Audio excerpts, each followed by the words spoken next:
Pemerintah Cina geram setelah Beijing dan Moskwa disebut-sebut sebagai alasan oleh Presiden Amerika Serikat Donald Trump dalam wacana pencaplokan Greenland. Melalui juru bicara Kementerian Luar Negeri Mao Ning, Cina dengan tegas meminta Washington untuk tidak mencatut negara lain demi melegitimasi ambisi globalnya. Pernyataan ini pun menandai meningkatnya ketegangan diplomatik seiring munculnya kembali isu Greenland dalam percaturan geopolitik dunia. Dalam keterangan pers pada Senin 12 Januari 2026, Mao Ning menyebut Amerika Serikat tak seharusnya menggunakan negara lain sebagai dalih untuk mencari keuntungan pribadi. 北极涉及国际社会的整体利益，中国在北极的活动旨在促进北极的和平稳定和可持续发展，符合国际法。各国依法在北极开展活动的权利和自由应当得到充分尊重。美国谋取私利，不要拿其他国家当借口。Adapun pernyataan ini dilontarkan menyusul klaim Presiden Amerika Serikat Donald Trump pekan lalu yang menyebut Washington perlu mencaplok Greenland sebagai langkah untuk membendung pengaruh Rusia dan Cina di sana.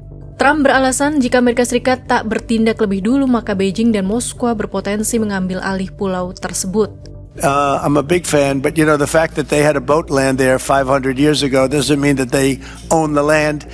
But we need that because if you take a look outside of Greenland right now, there are Russian destroyers, there are Chinese destroyers and bigger, there are Russian submarines all over the place.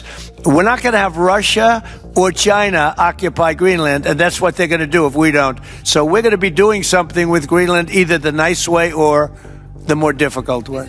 Seorang diplomat senior Eropa mengungkapkan kepada Financial Times bahwa hingga kini tidak terdeteksi adanya aktivitas militer Rusia maupun Cina di sekitar Greenland. Sementara itu Moskwa belum memberikan tanggapan resmi atas pernyataan terbaru Donald Trump. Namun sebelumnya Rusia telah menegaskan bahwa masa depan Greenland sepenuhnya harus ditentukan oleh rakyatnya, sekaligus menepis tudingan bahwa Moskwa menjadi ancaman di kawasan tersebut.